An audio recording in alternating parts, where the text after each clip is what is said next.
You were more likely to get the death penalty if your victim was white than if your victim was black. And so I say, as a Christian, a system that has an accuracy problem, a system that punishes people by making race-based judgments about the value of lives, is not a system that I support. I accept the morality of the death penalty as a concept, but the conditions under which God delegated it to us the authority to carry that out, meaning that we do it accurately and impartially, are not being met. And I oppose that as a Christian. Hello, everybody. You've tuned in to The Glenn Show. I'm Glenn Loury, professor at Brown University, and John Paulson, senior fellow at the Manhattan Institute in New York City, which sponsors The Glenn Show. And I'm with Matthew Martens, who is a lawyer. He's a partner at WilmerHale, the big firm in Washington, D.C., co-chair of the Securities Litigation and Enforcement Practices Group, as I understand, and author of a book just published last year called Reforming Criminal Justice, A Christian Proposal. And we're here to discuss Matt's book. Welcome, Matt. Thanks so much for having me on, Glenn. You're welcome. So I moved to ask, a Christian proposal, are you directing your recommendations to society as a whole or to the community of believers? Does it make a difference? So I would certainly commend my proposal, my recommendations to society as a whole. I believe as a Christian that what Christianity teaches is good for society as a whole.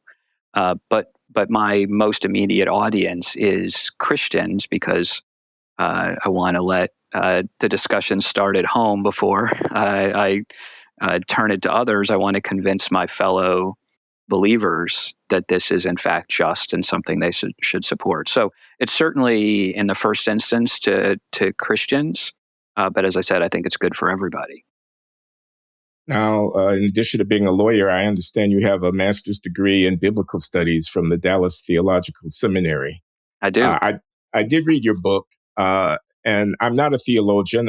In fact, I'm not a practicing Christian. I used to be kind of a lapsed. We don't have to go into that. And it's not really relevant to the discussion at hand. But I'm wondering, what's the foundation of the view that you developed, the theological view about reform of criminal justice, and can you spell that out for us? Yeah, so it's interesting that one of the most repeated phrases in the Christian scriptures is the command to love our neighbors as ourselves. It actually appears 8 times in the Christian scriptures in both the Old and the New Testaments. It's repeated or endorsed multiple times by Jesus Christ in the Gospels. It's repeated by the Apostle Paul in Romans, in Galatians. It's repeated by James, the brother of Jesus, in the book of James. But interestingly, the first appearance of it ever in the Christian scriptures is in Leviticus 19:18, in a paragraph that begins, "Do no injustice in court," but then ends with the command, "But instead love your neighbor as yourself." In other words, the command to love our neighbors as ourselves was originally rooted in an obligation to do legal justice to our neighbors.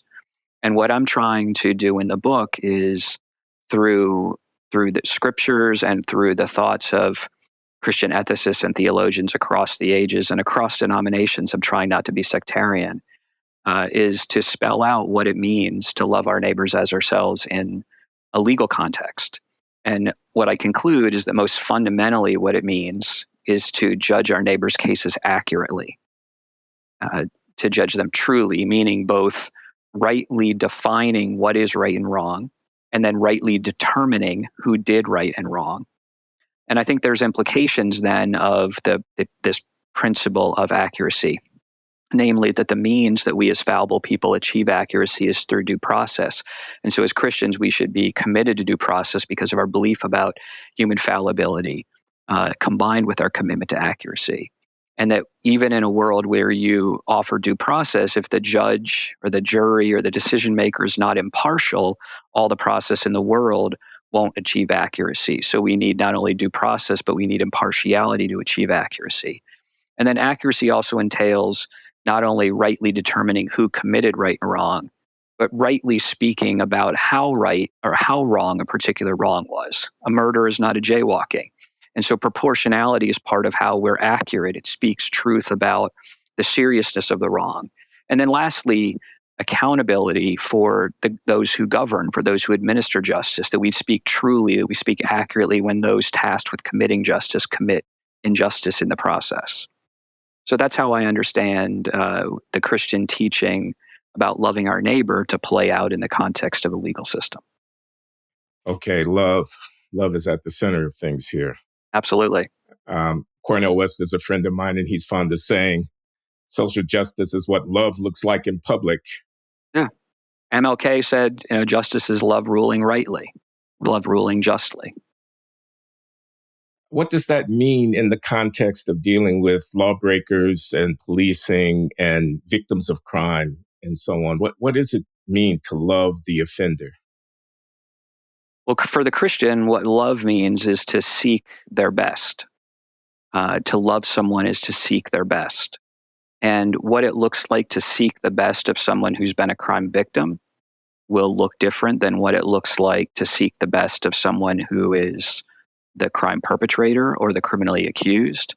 But ultimately, the goal is to seek their best. And it's not in anyone's best interest to judge cases inaccurately. If you reach false convictions, which our country does at far too high a rate, I think, if we judge cases inaccurately, we've lied to the victims about justice being achieved on their behalf. We've lied to society and left them exposed to future wrongs by that wrongdoer. And we've not loved the wrongdoer, the actual wrongdoer, because that person's been denied what Christianity teaches is the corrective benefits of the law, the restraining effects on that person. And so if we don't judge accurately, we're not we're not loving anyone. But at the same time, even if we rightly determine right and wrong, um, seeking someone's best could include, and often does include for a wrongdoer, punishing them, but not punishing because we want to hurt them. And I think this is the key to me, the key distinction between Christian justice and other justice, other forms of justice, other so-called justice, which is that we punish as Christians wrongdoers not because we want to hurt them. The goal is not to rebalance the pain scales of the universe. The goal is not, you hurt me, so I'm going to hurt you. You took my eye, so I'm going to make sure you go without an eye. The goal of Christian justice, meaning a justice premised on love, is that I want to correct you because I don't want you alienated from this community. We want you back. But what you're doing, the behavior you're engaging in, is alienating you from the community. And so loving you is letting you know that you're on a path that's self-destructive, but ultimately with the goal to bring you back. Well, I'm just thinking in the position of somebody who's been victimized viciously, awfully victimized. A loved one has been killed. They've been maimed. They're angry. They want revenge. They want retribution. And we have a political system, don't we, that is inclined toward responding to that kind of, and indeed not only responding to it, but playing it up and playing to that kind of sentiment. So how does this imperative, this counterintuitive imperative of loving my enemy, loving my victimizer, play out as a practical matter in the political processes and that end up producing our punishment regime? Yeah. I mean, first of all, I'd say that when someone's victimized by crime and they feel that desire, that anger, I understand that. I mean, I've sat with crime victims as a prosecutor for 9 years, and I understand the pain they feel. It's natural for us as humans to feel that, and I don't. Um, what I'm encouraging though is the system to some degree stand as a buffer between that, and um, to seek a different goal rather than act in the emotion of the situation. The emotion's understandable, but what I want is a system that says what we're trying to achieve is this person's good. Now, none of that's going to get likely sorted out entirely at the sentencing process, right? That's when the passions are running the highest, when the wrongdoer has not yet really begun to experience the punishment and hasn't been able to reach a point of what Christians would call repentance.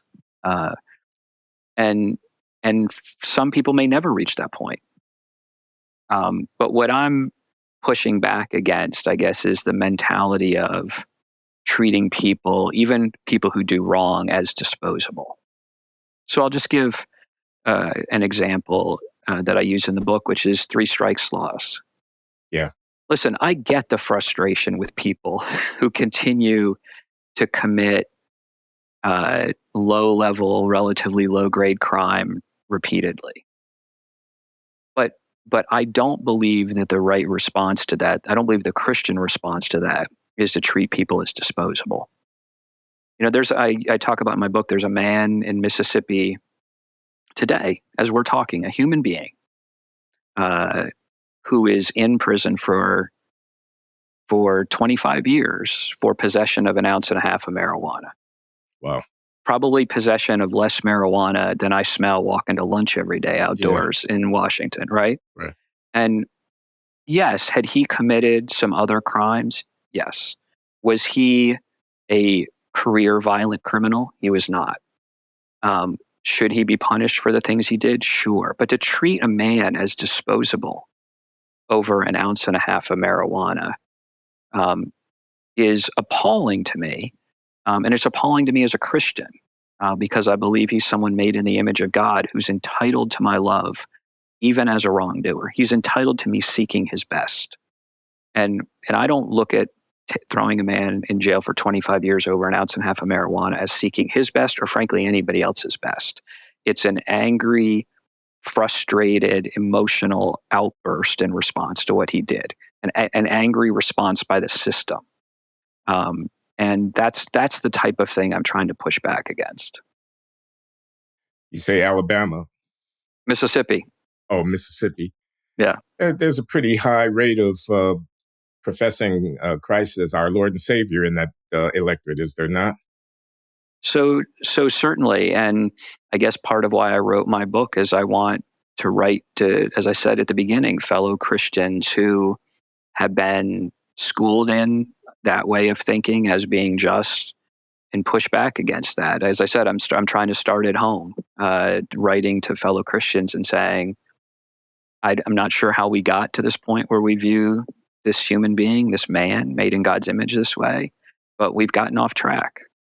And I want you to reconsider that. As a friend, I'm really trying to write as a friend to friends. I'm not an outsider to evangelical Christianity. I've been a conservative evangelical my entire life. My father was a minister, a Baptist minister for 36 years. I went to a conservative evangelical college. I went to a conservative evangelical seminary. I'm a member of a conservative evangelical church to this day. A relatively well-known one, Capitol Hill Baptist Church. I'm not an outsider. I'm not a critic throwing stones as an antagonist. I'm a friend writing to friends, asking them to reconsider the system they support. Accuracy. You identify love in the practice of criminal justice with accuracy. Yeah. How so? Well, I guess because I start with the notion that God is the God of the Bible, the Christian God, as revealed in the Bible, describes himself as a God of truth. Jesus Christ, in fact, said he's the way, the truth, and the life.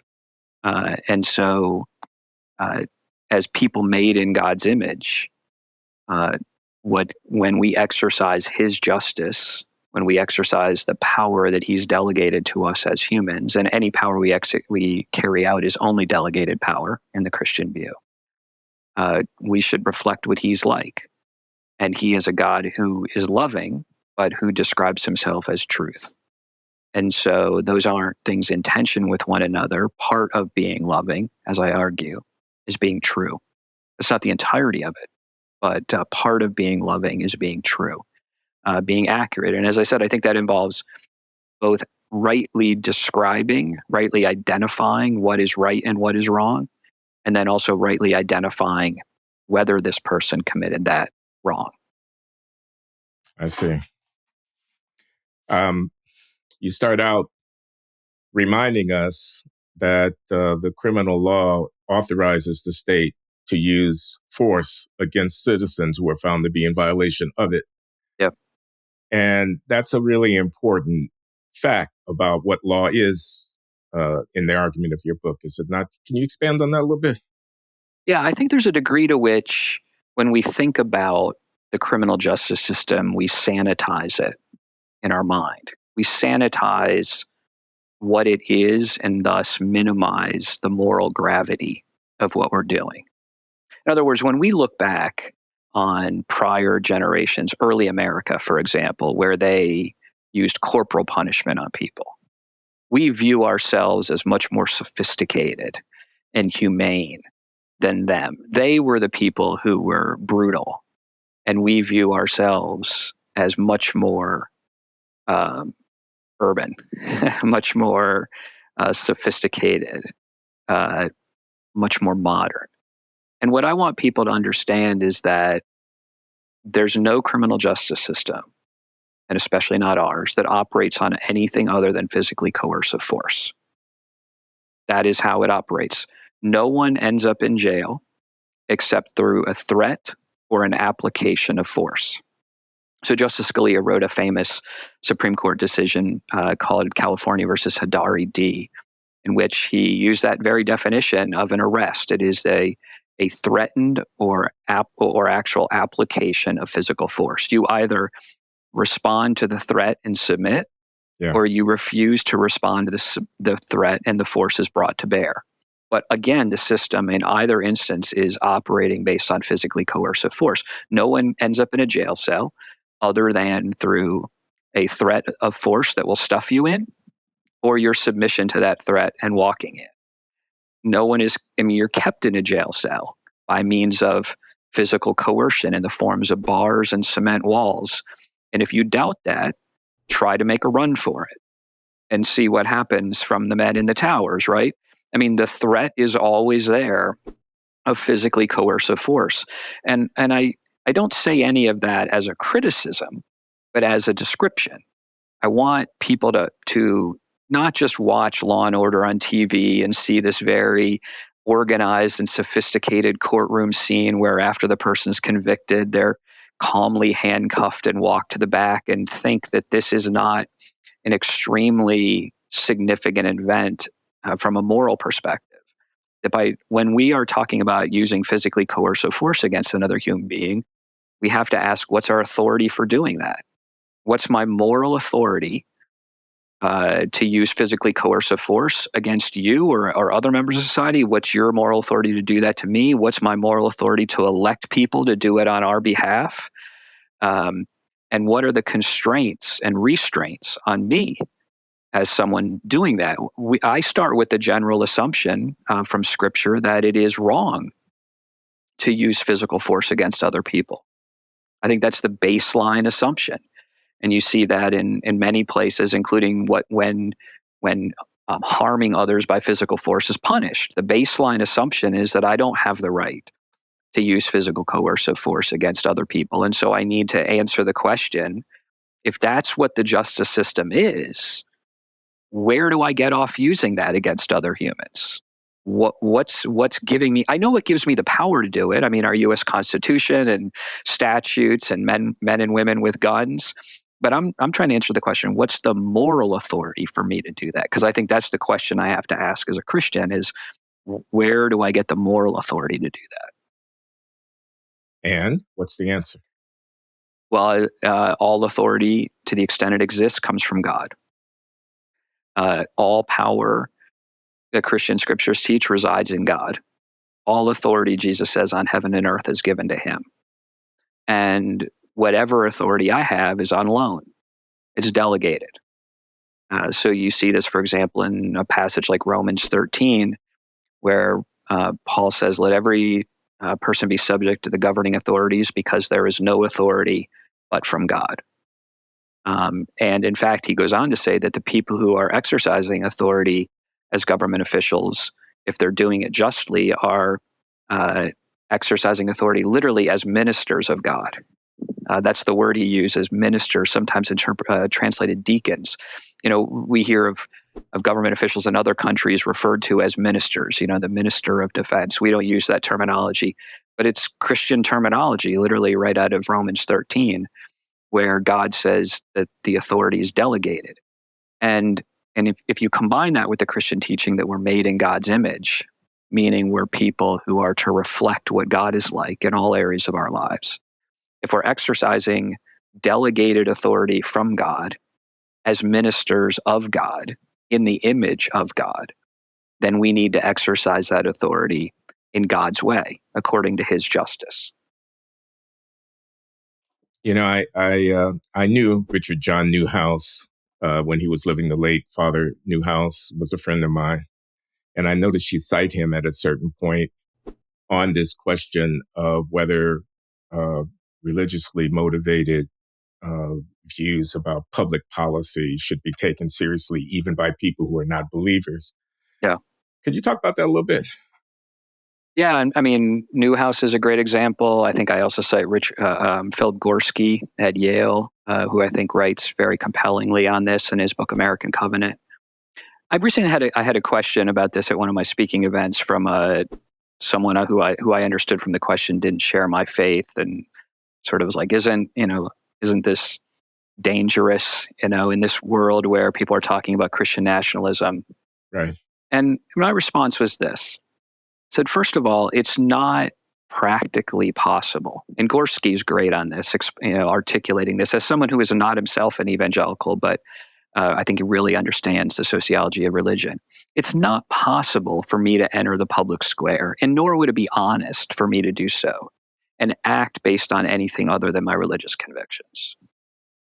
In other words, when I'm trying to decide as which candidate is more just, I necessarily think about justice through my religious lens.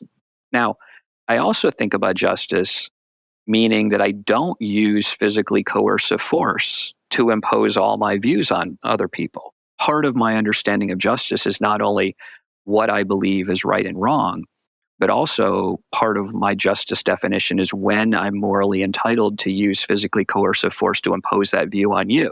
Sort of back to what I was talking about. That's right. Part of my definition of justice is when am I allowed to use the state to promote that view? So that's sort of part of my two parts of my answer. One, it wouldn't be possible for me to go into the public square and think about policy issues other than through the lens of my faith. My faith teaches that there's no aspect of my life in which I get to not be a Christian. And as I said, secondly, though, my faith also informs when I should and when I shouldn't use the state to promote those views. And what I said recently to this person who asked me this question at an event, I said, the beauty of America is not that I'm asked to set aside my religious views and you're asked to set aside your deeply held convictions when we go to the voting booth. The beauty of America is that we settle these disputes in a voting booth rather than on a battlefield. We settle these disputes by ballots, not bullets. I try to persuade you to my view. You try to persuade me to your view. Your views and others' views may be based in religion, maybe my faith, maybe a different faith, maybe a different understanding of my faith, maybe entirely secular premises. I don't fault you. I don't hold it against you, whatever the source of your deeply held views is. I just want to debate you. And then we want to vote. And I accept the results for the next 2 years, and then we do it again. To me, that's the beauty of America, is that we solve our disputes that way, rather than how, for most of history, disputes, including over religiously held values, were settled, which was shooting at each other. And so I don't think it's practical, and Gorski, I think, is compelling on this. It's not practical to expect believers, whether religiously motivated believers or otherwise motivated believers, to think that we're going to set aside our deeply held views and cast ballots with those out of our mind. That's not going to happen. So it's the opportunity to persuade and then the opportunity to vote that is what is the beauty of our country. Okay, so we've been talking about the appropriateness of a religiously informed critique of criminal justice, and you've amply ably, I should say, defended the position. But what about the content of that religiously grounded view? You say loving thy neighbor, the offender, as well as the victim, the suspect, as well as the victim are my neighbors. Loving means for the accused an accurate adjudication of the charges against him or her, and this accuracy is vouchsafed by due process, which depends on impartiality and accountability and so on. So can you talk a little bit about the playing out of the accuracy mandate in terms of due process and why due process depends critically on accountability, impartiality, and so on? Yeah. So if you think about it, when I'm called upon, let's say I'm a juror, called as a juror in a case, or you're called as a juror, we're being asked to decide what happened in the past at a time when we weren't present. So I'm not clairvoyant. I don't have a time machine. I don't read minds. And so when I'm called upon to make that decision, the only way I can do that is through a process that surfaces and tests the relevant evidence. I need that process to surface the evidence. I need it to bring that evidence to me, make sure all of the relevant evidence is brought to my attention. And then I need a process that tests the evidence, because something that could look like good evidence at first might turn out, with a little poking and prodding, to not be that reliable. So I need a process that does that. In the American system, that process is a jury trial in an adversarial system where each side can call witnesses, introduce documents, present exhibits, and then the other side can either question those witnesses or offer alternative exhibits or alternative documents. And we do that in front of a group of people who are impartial, hopefully, meaning they don't have a dog in this fight. They aren't somebody who's got an axe to grind as an ideological matter. We try to test for that through questioning. They're not somebody who's got a personal connection to the matter. We try to sort that out at the beginning. We want the people who are deciding to be people who can be neutral, who can be fair, and say, in fact, they take an oath. I'm here to decide the case on the facts and the law. I always argue that to jurors in closing. I said, in America, we don't have professionals who decide cases. We think when the important thing needs to get done, to quote Chesterton, we take 12 average people off the street. When something really important needs to be decided, we go to average people. We believe that's where the wisdom is, in a group of people who aren't committed. Chesterton's great on this. He says the problem with professionals deciding these cases is not that they're necessarily malicious, but that over time they just start to see the same guy in the same place, the usual man in the usual place, as he puts it. They can become cynical. The great thing with jurors is, you might do this once every few years, but it's not like day in and day out, hour after hour, you see another guy standing there, right? So we want somebody who's impartial, who can be detached, who can look at the evidence that's been surfaced and tested, and then reach a verdict, hopefully a fair verdict, hopefully a true verdict, an accurate verdict. But we also recognize that the system is run by fallible people. Christians say fallen people. Madison writes about this in Federalist 51, where he says, if men were angels, we wouldn't need government. Yeah. And if government were run by angels, then we'd have an entirely different situation too. But the challenge, he says, is that in a government administered by men over men, we need the government to restrain the governed, and we need the government to restrain itself. I think so. I mean, he doesn't state it in Christian terms, but that's a very Christian concept, that the government's run by fallible people, and so those fallible people will do unjust things. So there's been 3,433 exonerations since the advent of forensic DNA technology in August of 1989. They're all recorded on the National Register of Exonerations maintained by the University of Michigan Law School, and you can sort them, including by cases of government misconduct. police or prosecutorial misconduct. And if you click the button that says official misconduct, it sorts out 60% of those 3,433 exonerations were the result of misconduct. 60%. And so what I argue is that Christianity... Excuse me, Matt. What is misconduct in this context? So it could be a variety of things. Most frequently, it is hiding evidence of the defendant's innocence rather than handing it over to the defense. That's the most frequent type of misconduct, what the law calls a Brady violation, based on a Supreme Court case called Brady versus Maryland. So we see these acts of misconduct, and Christianity has an answer to that, which is that part of being accurate means speaking accurately about the wrongs of the governed. Exactly what Madison was getting at. How do we restrain the government? Well, part of it is that we punish the governed, the governing, the governors, even when they're wrong. We don't just punish the governed. We don't believe in a world in which the government is not accountable, at least in theory. Irenaeus of Lyon writes about this in the 2nd century. He's a bishop, Christian bishop, and he writes in his book Against Heresies. He said, when the magistrate acts to the subversion of justice, then he too must perish.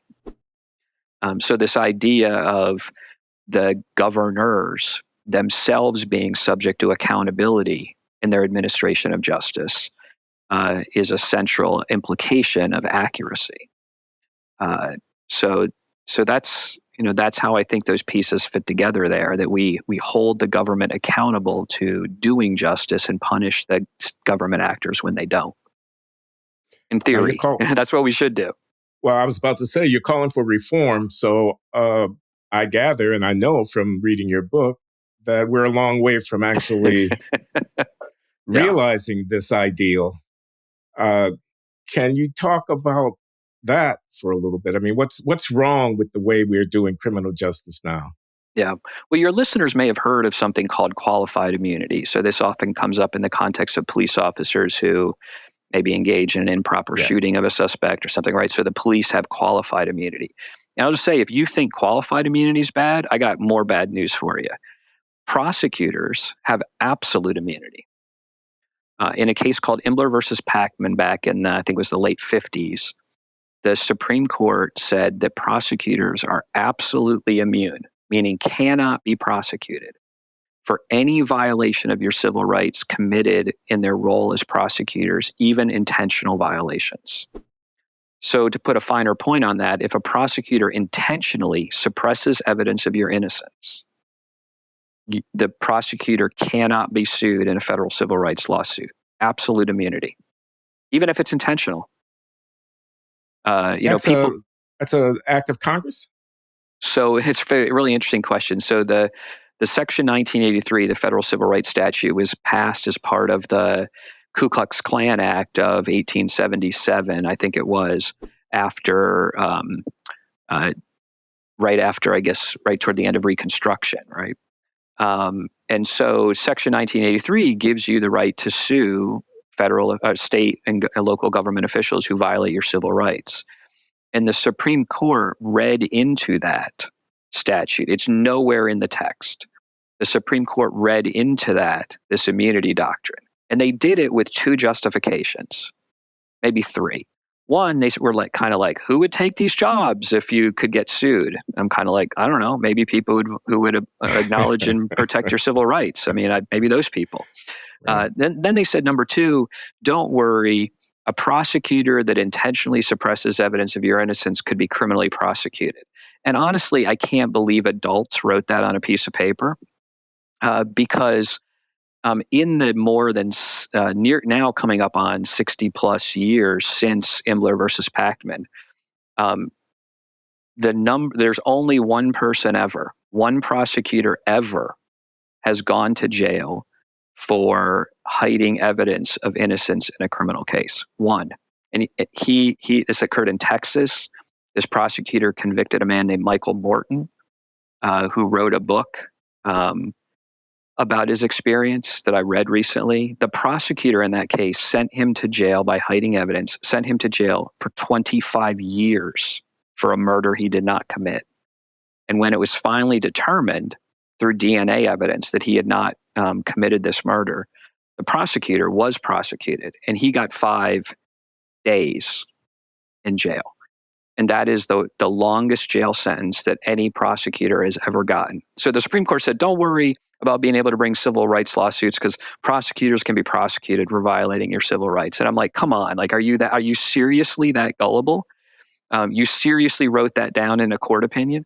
Their last justification was, well, okay, but they could be subject to bar complaints because it's a violation of the bar rules that govern lawyers.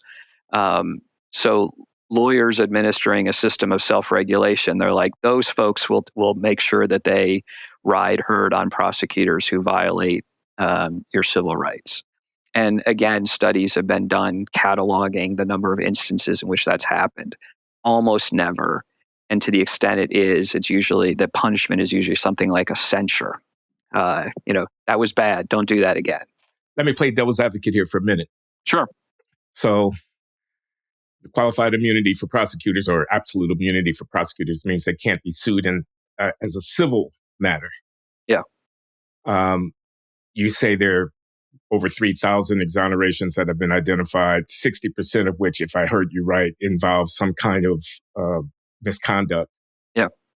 That would be quite a few civil lawsuits if they were allowed to be brought, would it not? And has the court any interest in discouraging the trial lawyer bar, no offense intended, from having a field day going around suing prosecutors for misconduct, to be sure, but is there not another side to the argument is what I'm trying to ask. Yeah. So I guess I have a couple of responses to that. One, we're then designing a system in which there are essentially no ramifications for this, right? As I said, they're not going to be prosecuted. There's really no material number of bar complaints that are ever sustained. And now we've eliminated the last alternative. So we've created a class of people that is entirely immune from wrongdoing, and said you're in charge of everybody else. Unrestrained power of that sort, I think, is extremely dangerous. So that's my first response. The second is this: to the extent what you're saying is that prosecutors are concerned that the system won't rightly sort out whether they actually engaged in misconduct, I don't have a whole lot of sympathy for people who are sending other people to jail in that system, saying, I don't trust that same system to make decisions even about financial liability, right? If you've trusted this system enough to stake somebody else's life on it, I don't see why you're so unwilling to let that same system judge your conduct.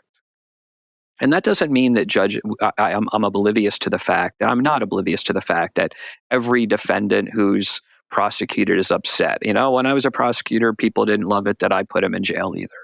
And it doesn't mean that judges shouldn't scrutinize those cases in some way at the outset to try to sort out those cases that seem to have some merit that's worth looking into, as opposed to those who are frivolous on their face. But to create a world in which there's no circumstance in which you can bring the case, no matter how meritorious, no matter how intentional the wrongdoing, you're entirely blocked from the courthouse door, I think is unjust. I'm moved to ask you what you make of the summer of 2020, of George Floyd and the aftermath, of people in the streets, complaints about police misconduct, structural racism, and all of that. Yeah. I gather you were still writing the book when those events went down.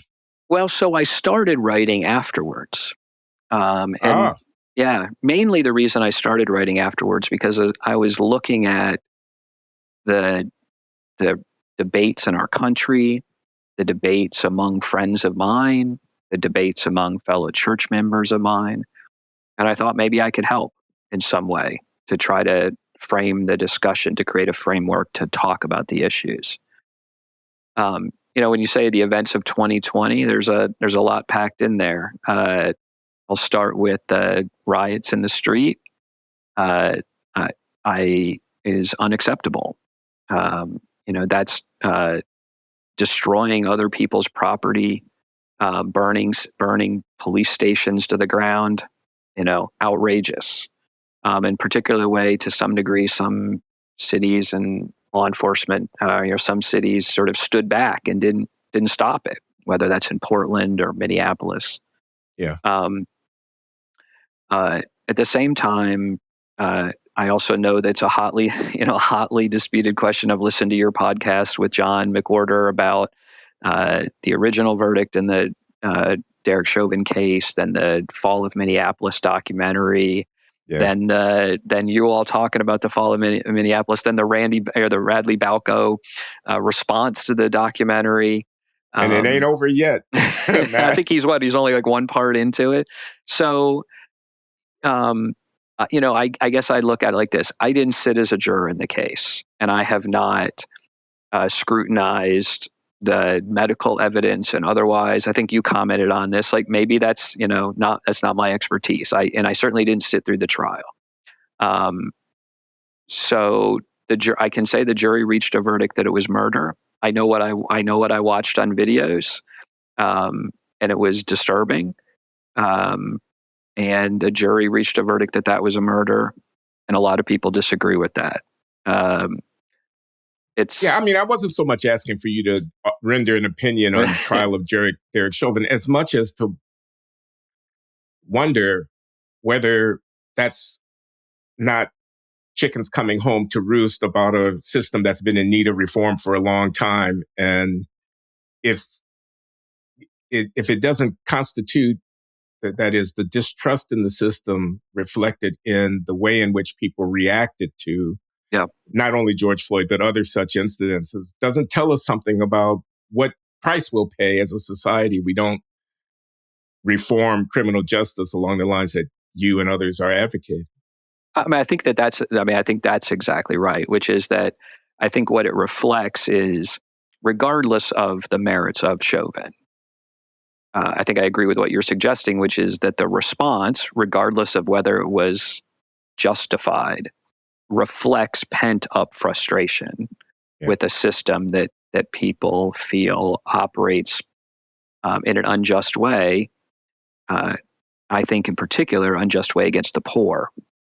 That the real bias in the system is against the poor, and I think you've noted we should ask ourselves why that necessarily then falls on people of color. I was listening to your discussion previously with John, I guess a week or two ago, about substantive colorblindness versus procedural colorblindness. I really liked that. That you can say we adjudicated a particular case correctly, but that doesn't mean we should be colorblind to the way the system falls on particular groups in our society, and ask ourselves what type of society have we structured that's yielding those outcomes. And that very much resonated with me. I think that's a question we do need to wrestle with as a country. You have a whole chapter on history. Yeah. And when I looked at it, I wasn't sure it was going to be what I found, which was a recounting of contract labor and things of this kind, of the South using the criminal justice system as a way of reversing the outcome of the Civil War and keeping blacks in a kind of proto-slavery condition and whatnot. What's the relevance of that history to 2024 streets of New York City or Chicago or whatever? How do you see that connecting to what we were just talking about? Two things, at least two things. The first, that history should be a cautionary tale about how the system can be misused to nefarious ends, how a system that should be designed for the good of the people can be and has been used for evil, for injustice, that the justice system can be abused. I think that cautionary tale that I recount in that chapter about the justice system from the founding era up through the 1960s at least, but particularly after the Civil War, the way in which the criminal justice system was the mechanism to reverse the effects of the war. Right? People say the North won the war and the South won the peace. And the way the South won the peace was through the misuse of the criminal justice system by over-prosecuting blacks and under-prosecuting whites. Over-prosecuting blacks to perpetuate convict leasing and felon disenfranchisement, and under-prosecuting whites who were engaged in acts of terror against African Americans to oppress them after the war, to maintain the social structure that had been in place. And so understanding that abuse of the system, I think, is an important cautionary tale. That we should not be blindly trusting a system with that much power. That's number one. Number two, we think today of Martin Luther King as an American hero, rightly so. But in April of 1968, when he was assassinated, he was a villain to most people. A lot of people. Right? I mean, 20% approval ratings. It's almost unfathomable to us today, right? I didn't know they were that low. Yeah. I mean, we can't even get ourselves back and, envision that. So he's assassinated, April 4th, 1968. That summer, a major party presidential candidate runs a campaign opposing the civil rights movement. Right? Again, hard to get our heads around. I mean, he called it the Southern strategy. He called it law and order, right? But he's running against the civil rights movement. And he won the election. And he was in his first term in office the year I was born. And so what I want to say is, you may think everything has changed for the better, and that the system that I recount in that history is long ago. And I want to say, if it's changed and everything's cleaned up, it's incurred entirely in my lifetime. Are you so sure that everything has been repaired in my lifetime? Because that was the state of affairs the year I was born. So that's why I think that history is important. It's a cautionary tale, and I want to make clear that it's not so long ago. And the time that's been available to clean it up isn't that long, because I'm not that old. There's so much to talk about in the book. One thing that struck me, you mentioned the fact that employment discrimination is a civil but not a criminal violation. And yet, by your logic about the use of the state's coercive powers to punish morally inappropriate action, it ought to be a criminal offense. You say you're not surprised to see that it's not. So what's your explanation for why employment discrimination isn't punished with the criminal law? Yeah, I mean, what I'm getting at in that chapter is that when people decide what actions they're going to commit, we decide whether those things are crimes.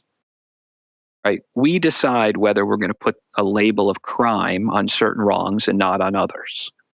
When someone speeds in my home state of Virginia more than 25 miles an hour over the speed limit, we call that a crime.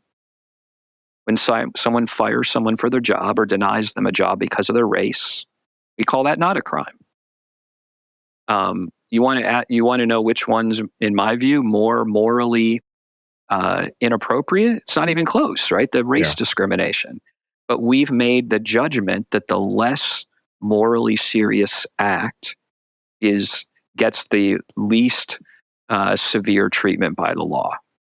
And so I just want people to recognize that there's all types of moral judgments baked into the law, some of them good, and some of them not so good. And this just goes back to what I said before about accuracy, that when I talk about accuracy, about truth in the justice system, I have to ask both whether the law has rightly defined right and wrong. And then I have to ask, have we rightly identified the person who committed that wrong? And then I have to ask, have we punished that wrong in proportion to how severe that wrong is? And I think that's just simple example contrasting speeding with race-based employment decisions shows that judgments are being made by those passing the laws that don't necessarily align with the moral seriousness of the conduct. I see. You also talk about 500,000 people on any given day being held in a jail somewhere awaiting trial when they haven't been convicted of anything. And you and I wouldn't be sitting there because we could bail ourselves out, but the guy doesn't have any bucks, ends up losing his job, losing his apartment. She might lose her children. Yeah. While they're sitting waiting for what's supposed to be a speedy trial, but can take a long time to come about. Yeah. Where you're supposed to have adequate representation, but you might not have if you're one of these indigent defendants. Yeah. I guess that's part of the criminal justice system that needs reforming, in your view.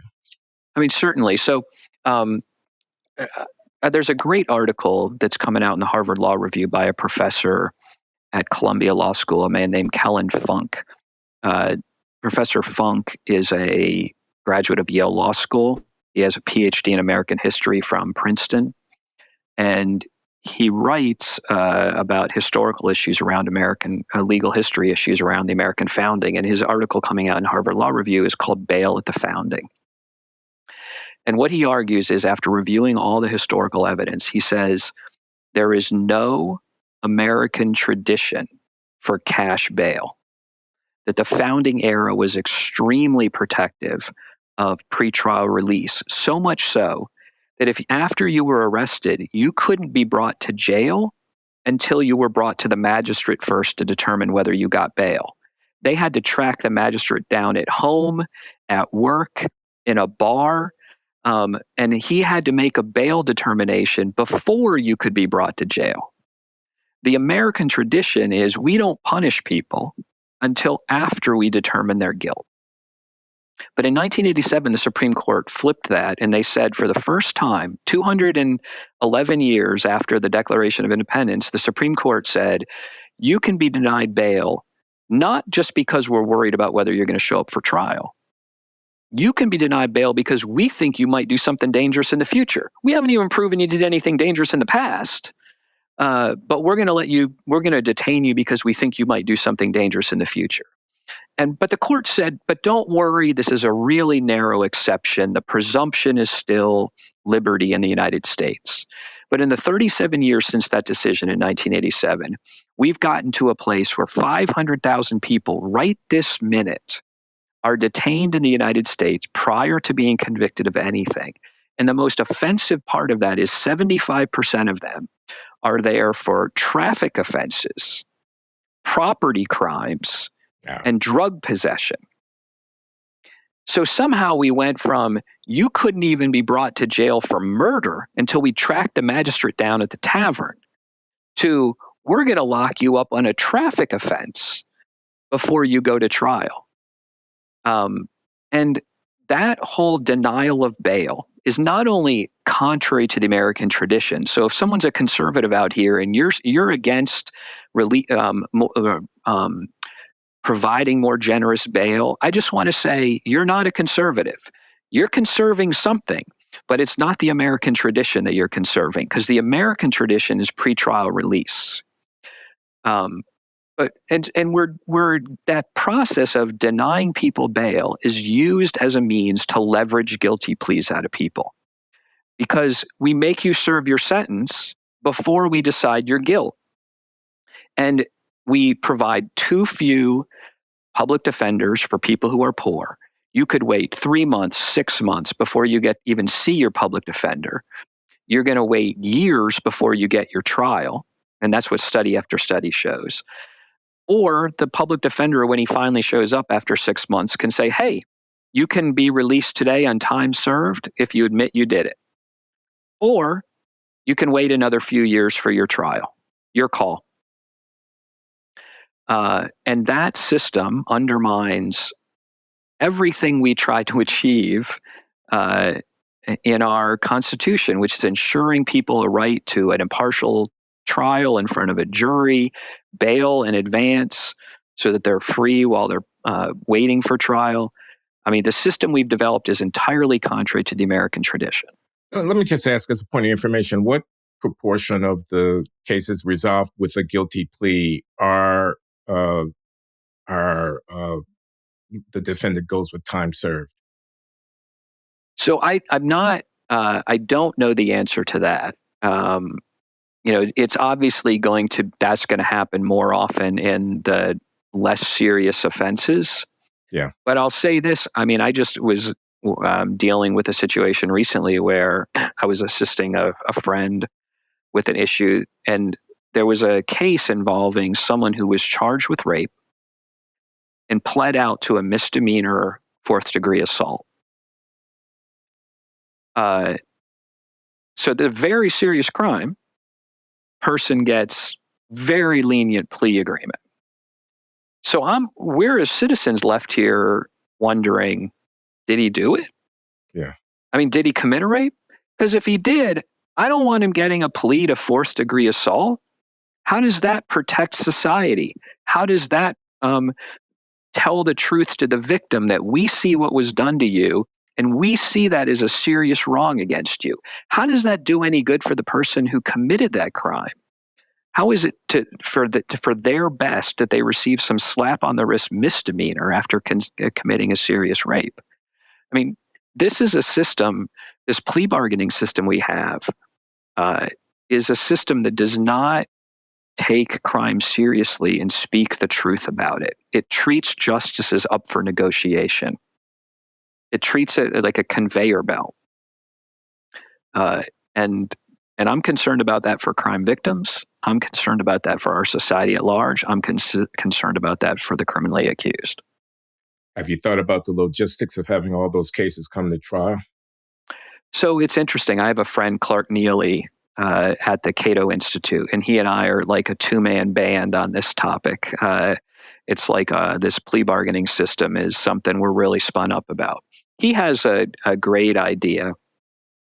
So about 95% of cases are resolved through plea bargaining.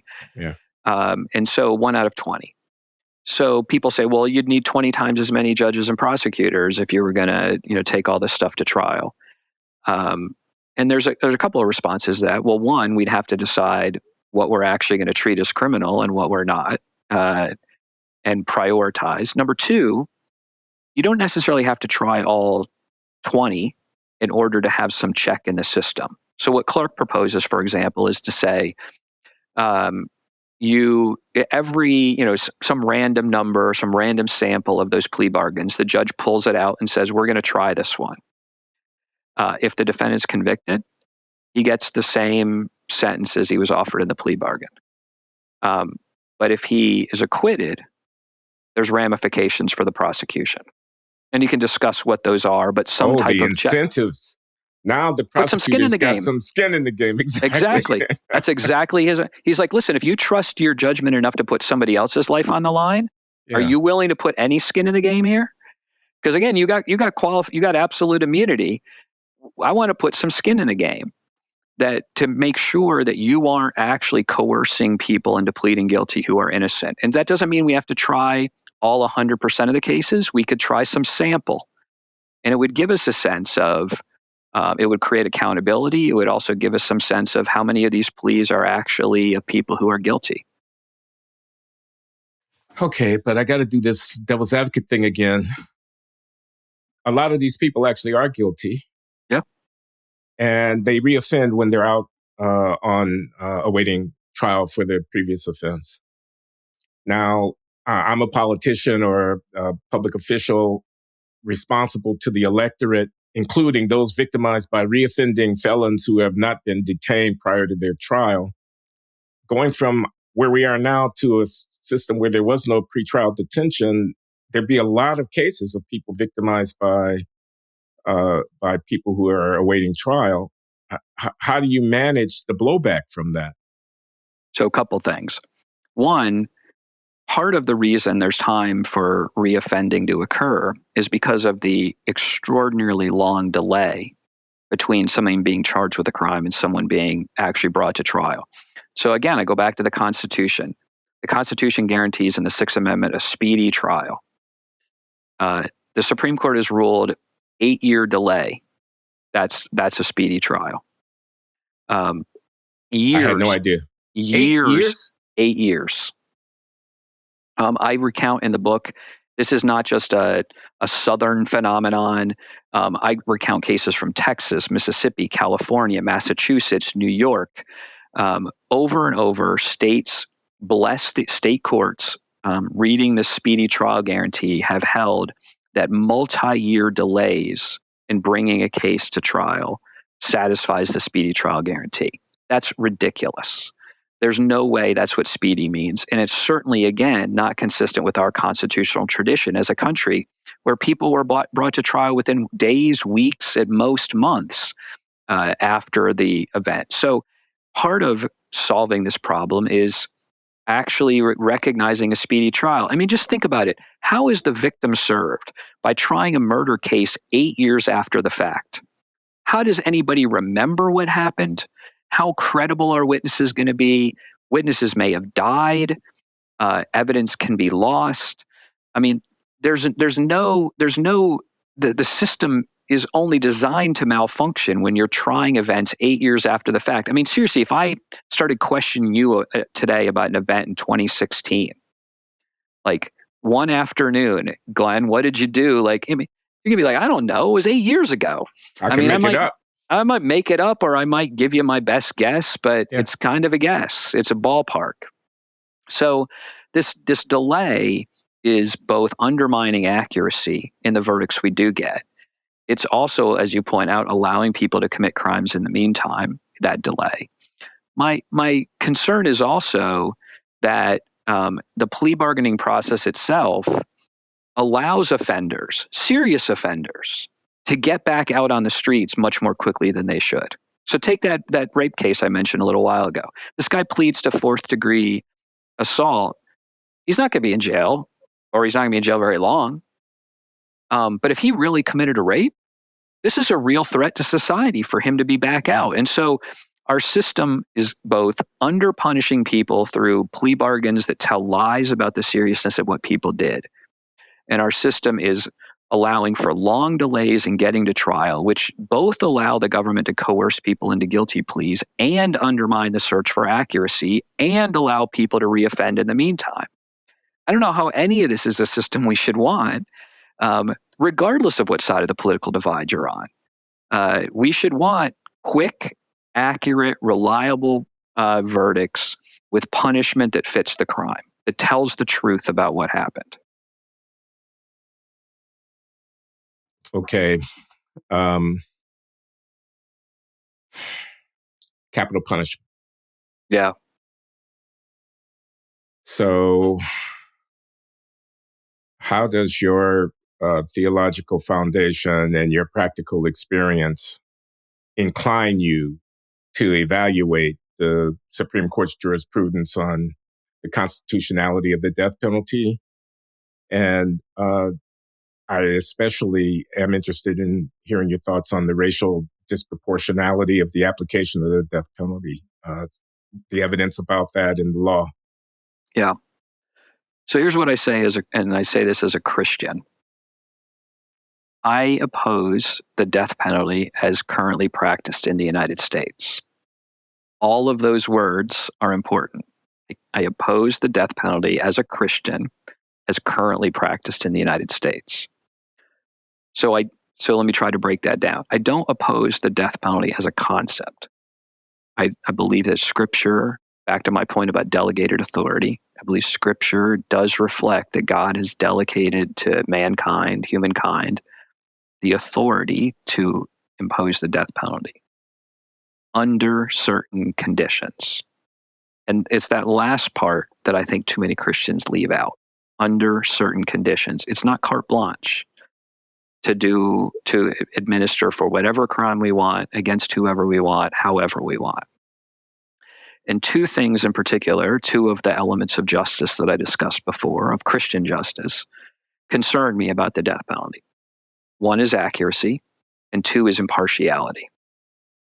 So since the death penalty was reinstated, the modern death penalty in 1973, after the Supreme Court had found it unconstitutional and subsequently found it constitutional under revised statutes, just short of 9,000 people have been sentenced to death in the United States. 196 were later exonerated. meaning we condemned men and women to death for crimes that we now know they didn't commit. 2.2%. I always ask people are like, that sounds pretty good. I'm like, would you get on a plane that landed 98% of the time? Right? I mean, if I Right. was in Washington National Airport flying up to Providence, Rhode Island to see you, and they came up on the public address system and said, we're boarding now, flight such and such. Good news, it lands 98% of the time in Providence. I'd be like, Glenn, we're going to have to do this by video. I'm not getting on that plane 98% of the time. And yet the reality is we're willing to board our fellow citizens, our neighbors, onto those planes, onto a system that crashes with that degree of with that degree of inaccuracy. And so I'm concerned about the accuracy of the system. Frankly, the inaccuracy in those cases that we devote the most resources to getting it right makes me particularly concerned about the rate at which we're getting it wrong in cases where we devote a lot less resources to getting it right. So number one, I'm concerned about accuracy. Number two, I'm concerned about impartiality. What study after study shows is that the race of the victim is determinative in the administration of the death penalty in the United States. Interestingly, it's the race of the victim that is the most determinative. So there's a couple data points on that. The most comprehensive study on that was a study done by Iowa law professor David Baldus. It looked at a stratified sample of over 1,000 death penalty cases in Georgia. It coded those for over 200 variables, and then ran a regression analysis to try to isolate the effect of race. And what Baldus concluded is the only explanation they could ever find that explained the outcomes was race, the race of the victim. An anecdote in that respect is in September of 1991, Donald Pee Wee Gaskins was executed by the state of South Carolina. He was a serial killer, and his execution in September of 1991 drew national attention, but not because he was a serial killer, but because Donald Gaskins was the first white person in 47 years executed for killing a black person. It had been since 1944, 1,700 executions in the meantime. Not a single instance of a white person executed for killing a black person until Donald Gaskins. And that's what the Baldus study showed, is that you were more likely to get the death penalty if your victim was white than if your victim was black. And so I say, as a Christian, a system that has an accuracy problem, a system that punishes people by making race-based judgments about the value of lives, is not a system that I support. I accept the morality of the death penalty as a concept, but the conditions under which God delegated it to us the authority to carry that out, meaning that we do it accurately and impartially, are not being met. And I oppose that as a Christian. You conclude the book with a chapter, as I recall, called What You Can Do. So maybe we could conclude this conversation with you sharing with our audience what you think we can do. I didn't want to leave people who read the book without hope. It's easy to point out the problems. You can throw up your hands and feel anger and helplessness. And what I say to folks is there's things that the good news, to the extent there's good news in the middle of this mess, is that there's things we can do.